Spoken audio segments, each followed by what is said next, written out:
Semana passada, inúmeros portais de notícias relataram que adoçantes artificiais aumentam o risco de câncer em 13%. O que há de errado com essas manchetes?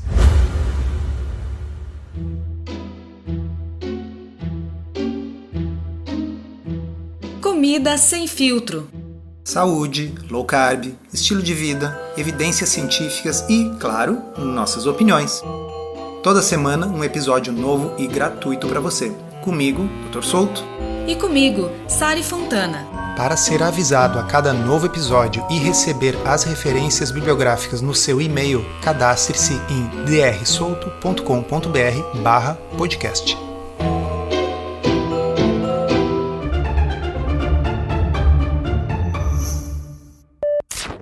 Olha só, uma manchete do Metrópolis.com disse exatamente isso, que o consumo de adoçante aumenta o risco de câncer em 13%. E depois fala, sugere estudo. Que estudo é esse? Um estudo observacional francês com mais de 100 mil pessoas, autorrelatado via internet. O que é isso? É um questionário. Exatamente. Além de ser um estudo observacional, ele é o tipo de estudo observacional com ainda mais vieses, porque sequer as pessoas foram medidas ou pesadas pelo estudo. Era o peso que as pessoas diziam ter, a altura que elas diziam ter e os alimentos que elas alegavam consumir. Então a gente já tem um erro grande já na captação dos dados. Deixa eu perguntar uma coisa para você que está nos ouvindo. Você lembra quantas vezes na semana passada você comeu frango? Eu não lembro, eu tenho dificuldade de lembrar o que eu almocei ontem, viu? Mas imagina se eu tivesse que responder retrospectivamente sobre diversos fatores, incluindo detalhes da alimentação. Ou seja, como a gente sabe, esse tipo de questionário já é altamente sujeito a erro. Mas mesmo que o questionário fosse correto, que as pessoas fossem absolutamente precisas, que as informações desse banco de dados fossem corretas, ainda assim, esse estudo não poderia dizer que consumo de adoçantes aumenta o risco de câncer. Por quê? Porque para você dizer que algo aumenta alguma coisa, você precisa fazer um experimento. Você precisa sortear pessoas para fazer aquilo e outras para não fazer e ver o que acontece. E por que isso? Porque quando nós temos um estudo observacional, nada impede que o grupo que consuma adoçantes seja diferente do outro grupo em outros aspectos. E existe um termo para isso chamado causalidade reversa, que eu acho que nem todo mundo está familiarizado. Então, explica para a gente. Então vamos explicar a causalidade reversa. O que acontece? É sabido que as pessoas com obesidade usam mais adoçantes. Por quê? Porque essas pessoas estão tentando perder peso, elas estão tentando diminuir o seu consumo de açúcar. Assim, o uso de adoçantes, ele também é um marcador de pessoas que têm dificuldade com peso, é um marcador de diabetes, é um marcador de obesidade. A obesidade é um fator causal para vários tipos de câncer. Então, da mesma forma que você poderia imaginar que usar adoçantes aumenta o risco de desenvolver um determinado câncer, você também pode imaginar que pessoas que tiveram câncer por ser obesas têm uma chance maior de usar adoçantes. O que está causando o uso do adoçante é o excesso de peso e não o contrário. Em um estudo observacional, não tem como separar essas duas hipóteses. Inclusive, os pesquisadores admitem isso no estudo original, né, Sari? Sim, os pesquisadores reconhecem que as limitações do estudo incluem potencial viés de seleção, confusão residual e causalidade reversa. Uma outra coisa interessante é se a gente vai na tabela do estudo original, a gente descobre que isso que eu acabei de falar para vocês é verdadeiro nesse estudo. Quem consumia mais adoçantes fumava mais, era mais obeso, consumia inclusive mais açúcar e produtos ultraprocessados do que aqueles que não consumiam adoçantes. Portanto, nós estamos comparando dois grupos completamente diferentes entre si em um monte de coisas mais importantes do que consumir ou não consumir adoçantes. Isso me lembrou uma série de postagens que você já fez lá no blog Ciência Low Carb. Um deles é aquele chamado O que é uma referência bibliográfica aceitável, que fala que alguns estudos são mais importantes do que outros. Existe uma hierarquia nesses estudos. E aí você que está nos ouvindo pode dizer, tá, mas isso é só um pequeno detalhe, né? Afinal, não é possível que esses fatores de confusão aí sejam tão importantes a ponto de mostrar essa diferença de 13% de aumento do risco de câncer. Então, vamos falar de uma coisa que não seja dieta, porque aí eu acho que vai ficar um pouco mais claro. A Sari vai ler para vocês aqui uma manchete de um grande estudo observacional, não com 100 mil pessoas, como esse estudo francês, mas com mais de 3 milhões de pessoas, um grande estudo observacional feito aqui no Brasil. E a manchete é a seguinte: a análise de dados dos candidatos indica que raça e gênero são determinantes para a nota do Enem. Gaúcha ZH, que é um jornal Zero Hora aqui de Porto Alegre, realizou a análise estatística do desempenho de 3,89 milhões de pessoas que realizaram o Exame Nacional do Ensino Médio, Enem, em todo o Brasil no ano passado. E aqui eu chamo a atenção para vocês. O fato de ser quase 4 milhões de pessoas não torna a conclusão menos absurda.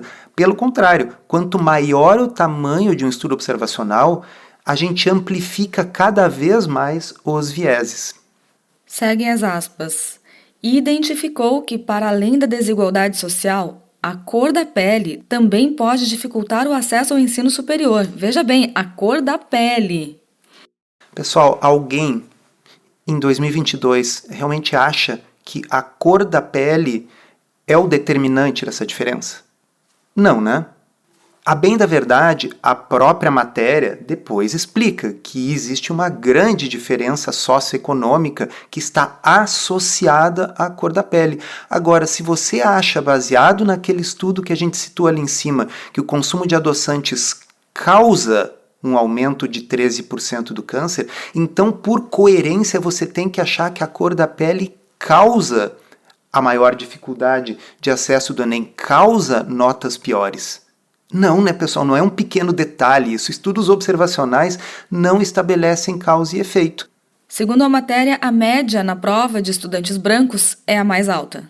No Brasil, 552,8. Os negros têm a segunda pior média, de 510,4, à frente apenas dos indígenas, com média de 487. Então, volto a perguntar, alguém realmente acha que é a cor da pele que causa essa diferença? Será que realmente os alunos de origem indígena têm as mesmas condições de estudar, de acesso a cursinho pré-vestibular, de acesso a livros, de acesso a boas escolas, do que os alunos do sexo masculino brancos neste país? Então, quando a gente pega um estudo observacional e vê uma diferença, a primeira coisa que a gente tem que pensar é: será que os dois grupos são comparáveis entre si? E eu estou trazendo esse exemplo aqui porque, nesse caso, seria bizarro alguém não dizer: sim, é claro, é injusto comparar estes grupos porque eles são muito diferentes. Mas, pessoal, isso tem que ser pensado em todo estudo observacional, não só do Enem, nos de nutrição também. Repito, aqueles que usam adoçantes, eles são iguais aos que não usam? Não, eles fumam mais, eles são mais obesos. Então, eles têm um risco maior de câncer que pode não ter nada a ver com o uso de adoçantes, assim como as notas do Enem não são causadas pela etnia ou pela diferença de cor de pele.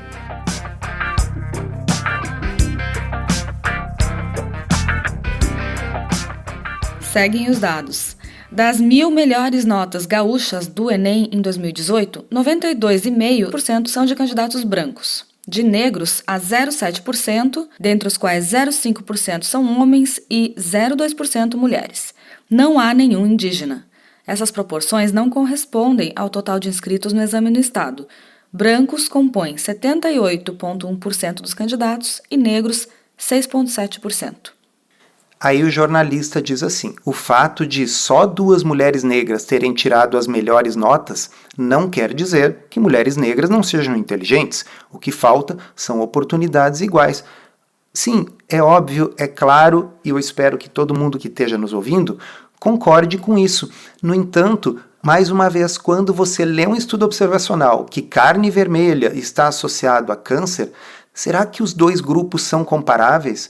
Será que os grupos são exatamente iguais e são diferentes entre si apenas no consumo de carne? Pessoal, a gente tem que ser obsessivo, quase maluco, em cada vez que lê um estudo observacional pensar dessa forma, para não sair por aí dizendo que não, as mulheres negras são menos inteligentes, por isso que elas estão super pouco representadas nas melhores notas. Diz ali o jornalista, desde a mais tenra idade, mulheres e, em específico, mulheres negras, assumem responsabilidades como cuidar da casa, enquanto mãe ou avó trabalham. Cursinhos e colégios de ponta dão aulas no turno inverso e no fim de semana. Os alunos que passam no Enem, em sua maioria brancos e ricos, são criados para isso. A preparação deles não se repete com jovens de favelas, afirma a professora da Universidade Federal de Pernambuco. E tá correto. Porém, será que quando a gente vê outros estudos observacionais a gente não deveria pensar sempre dessa forma? Os grupos são iguais, é justo, a única diferença entre os grupos é adoçante, a única diferença entre os grupos é o consumo de carne vermelha? É claro que não. Agora, uma coisa que eu observo nessas matérias é que não está óbvio. Nem sempre tem um estudo, né? Às vezes só fala um estudo, nem citam as referências de qual estudo é esse para quem quiser consultar a fonte. Então, como que o público que está lendo esse tipo de manchete vai descobrir se isso é um estudo observacional ou não?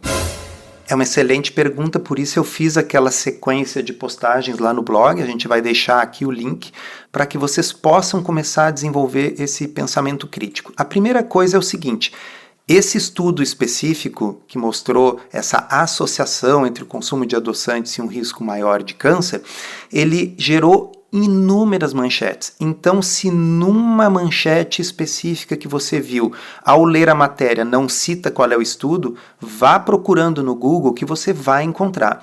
E aí a gente vai ver lá no resumo do estudo. Se for um ensaio clínico randomizado, vai estar escrito, eles vão dizer, as pessoas foram randomizadas, foram sorteadas para 2 grupos, um grupo recebeu os adoçantes, outro grupo não recebeu. Quando você vê palavras como estudo de coorte, estudo longitudinal, esse tipo de coisa, você já sabe que está frente a um estudo de epidemiologia nutricional. Claro, eu não espero que todo mundo que esteja nos ouvindo tenha a capacidade de olhar o estudo original e fazer grandes análises. O principal é desenvolver o ceticismo de vocês. Eu chutaria tranquilamente que 95% ou mais de todas as manchetes que saem publicadas sobre nutrição são baseadas em estudos de epidemiologia nutricional, que eu costumo repetir aqui no podcast, vou dizer de novo, é pouco mais do que tentar ler a sorte nas folhas de chá ou astrologia, horóscopo. É realmente esse o nível da coisa. Caso contrário, você teria que concluir, por exemplo, baseado nessa manchete da Gaúcha ZH, que a cor da pele é a causa da nota pior. Entendeu? Não tem como escapar, a gente tem que ser coerente. E aqui eu me lembrei de um outro estudo observacional muito interessante que foi publicado em 2019. Trata-se do Vigitel. O Vigitel é uma plataforma do governo federal que faz entrevistas, questionários por telefone e é atualizado de tempos em tempos, ou seja, é um estudo observacional em que as pessoas autorrelatam as coisas também. E o Vigitel mostrou em 2019 que as pessoas que têm menos escolaridade têm um risco maior de desenvolver diabetes. Mas quando eu disser para vocês a diferença, o número, eu acho que muitos vão ficar de boca aberta. Quem tem menos de 8 anos de escolaridade total tem 4,4 vezes mais risco de desenvolver diabetes. E agora você que ouviu isso, pensa um pouquinho. Qual a relação direta entre escolaridade e diabetes? Para você que gosta do formato em áudio e quer um guia completo para desvendar a dieta low carb, conheça o Podcurso Low Carb da Teoria à Prática. São mais de 20 horas de conteúdo exclusivo para ouvir onde e quando quiser. Se você precisa de um verdadeiro passo a passo para emagrecer e transformar sua saúde, ele é para você. Chega de dúvidas e frustração. Agora é hora de ver resultados. Vem com a gente aprender tudo sobre low carb da teoria à prática. Acesse drsolto.com.br/podcurso. Parece óbvio que quanto mais as pessoas estudam, melhor informação elas têm e, portanto, melhores escolhas elas conseguem fazer, incluindo alimentação. Exato, também existe a questão da renda, porque pessoas que têm uma escolaridade maior também são pessoas que têm uma renda maior e podem ter acesso a uma alimentação com mais proteína e menos carboidratos baratos e refinados, que são as coisas mais em conta que a gente consegue, né? Para você poder comer carne, peixe, frango, salada, legumes e ovos, facilita se você tiver mais dinheiro. Agora, se o dinheiro está muito curto, às vezes o que sobra é miojo, salgadinho e biscoito recheado. A questão é, eu acho que ninguém pensaria que é o banco escolar em si, o número de anos que você ficou sentado na cadeira da escola, que mudou a forma como o seu pâncreas funciona. Por que quem tem menos de 8 anos de escolaridade tem 4,4 vezes mais risco de desenvolver diabetes? Veja, quando nós estávamos falando do adoçante, era 1,13%. 13% de risco. Aqui nós estamos falando em mais de 300% de diferença em uma coisa que não tem nenhuma ligação biológica com diabetes. Repito, o banco da escola não está atuando nas células do pâncreas. É só fator de confusão, é só renda, é só escolhas, é só nível educacional. Causa uma diferença de 300%. E é sério que alguém acha que um estudo observacional vai poder detectar com certeza que os 1,13% de diferença ali no consumo de adoçantes é causal, que os adoçantes estão causando isso, sabendo-se que no próprio estudo a gente vê que os que consomem adoçantes fumam mais e são mais obesos, coisas que por si só já podem explicar a totalidade desses 13%. Então, fica a reflexão aqui sobre estudos de epidemiologia nutricional, estudos observacionais em geral. Não é um pequeno detalhe que o estudo é observacional. Isso por si só tornaria desnecessária essa manchete. Por que continuar fazendo manchetes desse tipo de estudo? Me explique. Eu suponho que tenha duas causas principais aí. A primeira delas é porque as manchetes precisam chamar atenção, afinal, você mesmo clicou quando viu essa questão aí dos adoçantes aparecer mais uma vez. Várias vezes, né? Várias vezes. Mas uma outra coisa é que eu acho que tem também uma certa ingenuidade aí em alguns escritores, alguns jornalistas, no uso da linguagem. Quando eles falam que uma coisa pode causar outra, talvez estejam pensando que não estão afirmando o que causa necessariamente, e eles não sabem que isso está sugerindo que o estudo é causal e não observacional. Então, eu tenho também essa hipótese. Acho que tem um pouco das duas coisas aí. Ajudaria muito se houvesse um curso para jornalistas explicando que, primeiro, esse tipo de estudo não deveria gerar manchete. Não deveria. Isso só gera confusão. Como diz o ditado, gera mais calor do que luz. Mas, segundo, se for para falar do estudo, tem que ser muito claro desde a manchete. A gente não pode fazer uma manchete dizendo adoçantes aumentam o risco, sugere estudo. Porque se você diz que aumenta, você está implicando uma linguagem causal. Você poderia dizer, estudo observacional mostra uma associação não causal, sabe? Mas aí se você escrever assim, primeiro ninguém vai entender, e segundo, talvez as pessoas não leiam porque não tem o mesmo impacto. Não sei muito como solucionar isso, mas o certo seria que estudos desse tipo jamais gerassem manchetes. Quanto mais manchetes em praticamente todos os portais de notícias do país. Encerramos assim esse episódio do Comida Sem Filtro, que foi idealizado, roteirizado e produzido por nós. Se você gostou, divulgue para os seus amigos e inscreva-se na sua plataforma preferida para não perder nenhum episódio. As informações contidas neste podcast são apenas para fins informativos e podem não ser apropriadas ou aplicáveis às suas circunstâncias individuais. Este podcast não fornece aconselhamento médico ou profissional e não substitui a consulta com um médico e ou nutricionista. Não use este podcast para diagnóstico ou tratamento médico. Qualquer sugestão é apenas uma recomendação geral, que não é específica para qualquer pessoa ou doença em particular.